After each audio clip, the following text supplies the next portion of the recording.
जी बियाहे नहीं तो सुननी की लुका के बीड़ी पियत रहा, जवने एली तो सुननी की सिगरेट वो पिए लगला। अब तो मैं आए नहीं तो सुने थे कि लुका के सुरती खात हुआ। आज तक बीड़ी या सिगरेट छोड़ के सुरती कर सकता है ना, बीड़ी या सिगरेट छोड़ के सुरती कर सकता है ना।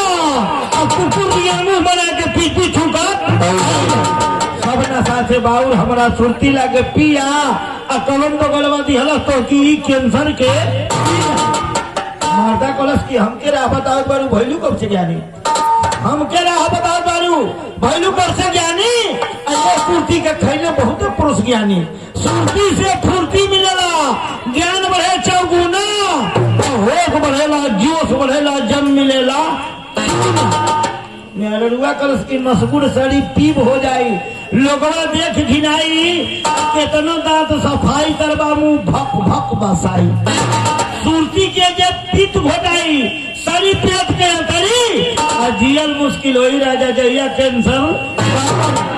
मर्दा कलश की तू का जन्म सुरती के कैसन होला स्वाद, तू का जन्म सुरती के कैसन होला स्वाद। ये सुरती के प्रेम खेले राजेंद्र प्रसाद फिल्म में डाकू बनना सुरती खेलने का बड़ और 200 बड़ खाना के 13 में मेरुआ कलश की सुरती के जे आदत लागी ना छूटला से छूटी। अब पहले जैसे मुंह हो जाए अगला दथवा सुरती जे लगे ना रही घूम घूम दांत चियरबा अब भीख मंगा दी तो सबके आगे हाथ पसारबा।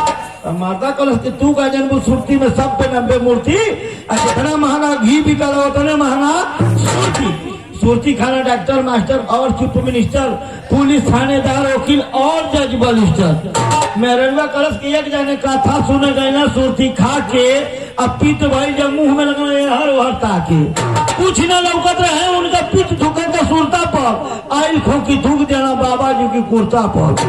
तो एगो रहे सुरती वाला एगो रहे पियक्कर और दोनों का मारी मारा मचर भारी भागा कर बोला श्री रामचंद्र की। तो एगो लगा दिया मास्टर हमार भोजपुरी